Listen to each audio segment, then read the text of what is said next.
Welcome students to your online class. Today we are going to study social science का geography portion, जिसका हम आज second part पढ़ेंगे। Human environment. Human beings adopt themselves to the natural environment by making modification in their shelter, food and clothing. जो मनुष्य हैं वो अनुकूल रूप से अपने आप को themselves to the natural environment by making modification, अपने जीवन यापन के लिए, अपने जीवन को अनुकूल बनाने के लिए उन्होंने बहुत सारे मॉडिफिकेशन यानी परिवर्तन किए हैं। शेल्टर यानी रहने के लिए, खाने के लिए और कपड़े पहनने के लिए। The environmental which is created when human beings interact with the natural environment is called human environment. जब वातावरण विच इज़ क्रिएटेड जब बना when human beings interact, human beings ने मेल जोड़ बनाया विद द नेचुरल एनवायरनमेंट यानी प्राकृतिक वातावरण से, उसे क्या बोला गया? ह्यूमन एनवायरनमेंट, मानव पर्यावरण। फॉर एग्जाम्पल क्या क्या? Roads, railways, building, dam, school, orchards etcetera are part of, ये सभी क्या है? ह्यूमन एनवायरनमेंट, मानव पर्यावरण के एग्जाम्पल्स हैं।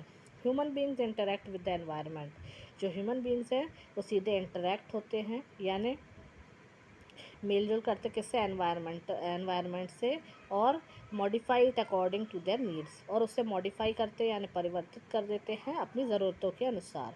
इनिशियली यानी शुरुआत में human lives in primitive condition, जो लोग थे वह बहुत ही प्रिमिटिव कंडीशन में रहते थे अकॉर्डिंग टू नेचर, प्रकृति के हिसाब से। लेकिन अब ऐसा नहीं। As the time passed man learn different techniques, जैसे जैसे समय जाता गया लोगों ने नई तकनीकें सीख ली टू मेक लाइफ ईजी, अपने जीवन को सरल बनाने के लिए। He invented wheel, started to grow, उन्होंने चक्के का आविष्कार किया, वो अनाज उगाने लगे and began to live in a settled life, और एक सेटल्ड लाइफ में जीने लगे इंस्टेड ऑफ वैंडरिंग, भटकने की बजाय। Human beings use their skill, उन्होंने अपना कौशल यूज़ किया and know how to create things, और कैसे हम थिंग्स को, चीज़ों को चेंज करके अपने हिसाब से कर सकते हैं। The natural environment so as to satisfy the needs, wants and aspiration, कैसे हम उसे बदल के अपने हिसाब से, अपनी ज़रूरतों के अनुसार, चाहत और ख्वाहिशों को पूरा करने के लिए उस हिसाब से कैसे हम चेंज कर सकते हैं।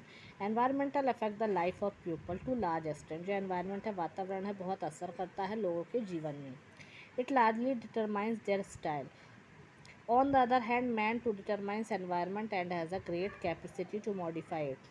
लोगों के पास बहुत ही कैपेसिटी है, क्षमता है उसे मॉडिफाई करने की। He had clear the forest, उन्होंने जंगल काट दिए। Change the courses the reverse and cut the mountains, पहाड़ काट दिए और अपने हिसाब से फार्मिंग करने के लिए उसे तैयार कर लिया। मैन इज़ सुपीरियर, बहुत ही प्रधान है to modify other members of the environment and he has the maximum potential, उनके पास अत्यधिक क्षमता है टू चेंज एनवायरनमेंट, उन्हें वातावरण को बदलने के लिए। इन मॉडर्न टाइम, इस आधुनिक युग में, man has been misusing यानी and capability and has been disturbing the nature, बहुत ही मिसयूज़ कर रहे हैं अपनी क्षमता को कि वह नेचर को, प्राकृतिक वातावरण को डिस्टर्ब कर रहे हैं। This has caused ecological disbalance on a large scale, ये क्या होगा? इससे पारिस्थितिक असमानता होगी बहुत ही बड़े पैमाने पे। नेक्स्ट आता है environmental pollution.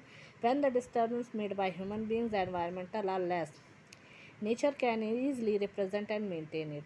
When the disturbance made, ये जो डिस्टर्बेंस हो जाती मेड बाय ह्यूमन बींग्स यानी मनुष्य से, the environmental are less, nature can easily represent and maintain it, जो नेचर है वह क्या करता है? उसे मेंटेन करके रखता है। ऑन द अदर हैंड, दूसरे तरफ, if exploitation on a large scale, यानी जो उसका नेचर का हम शोषण कर रहे हैं, उसे वो खराब कर रहे हैं, उसे मिसयूज़ कर रहे हैं, तो अगर इसी प्रकार से होता गया तो nature fails to repair it, तो प्रकृति जो है उसे सही करने में फेल हो जाएगी। This leads to problem not only for nature but also for human beings, ये सिर्फ नेचर के लिए नहीं बल्कि ये ह्यूमन बींग्स के लिए भी बहुत बड़ी परेशानी खड़ी कर देगी। The whole world is now facing various problem, जो पूरा वर्ल्ड है वो बहुत ही अलग अलग प्रकार की प्रॉब्लम से जूझ रहा है due to technological and scientific development, किसके लिए? उससे तकनीकी और वैज्ञानिक बदलाव के कारण। One hand and over population, किसकी वजह से? ज़्यादा जनसंख्या और शहरीकरण, उद्योगीकरण, इन सब की वजह से। और pollution is the result of environmental pollution is the result of modernisation and use technology. यानी ये जो एनवायरमेंटल पोल्यूशन है यानी पर्यावरण प्रदूषण है वो उसका परिणाम क्या होगा? आधुनिकीकरण एंड यूज़ टेक्नोलॉजी, ये उसका परिणाम है आधुनिकीकरण का और तकनीकी का परिणाम है पर्यावरण प्रदूषण। It is important to create a balance between natural and human environment. ये बहुत ही ज़रूरी है संतुलन बनाए रखना प्रकृति और मानव वातावरण के बीच में। A number organisation with the help of scientist, technology and planners are working to solve the environmental problem facing the world. ये जो पूरे वर्ल्ड में, विश्व में ये जो प्रॉब्लम्स चल गई है, कई ऑर्गेनाइजेशन ऐसे हैं, साइंटिस्ट ऐसे हैं जो तकनीकी से इसे सॉल्व करने के लिए कोशिश कर रहे हैं। All of us must understand and learn to live and use the environment in a harmonious way. हम सभी को क्या ज़रूरत है? हमें ये समझना चाहिए कि हमें जीने के लिए एक सामंजस्यपूर्ण तरीके से हम रहें। Only the balance in nature will be maintain. हमें क्या करना है? सिर्फ हमें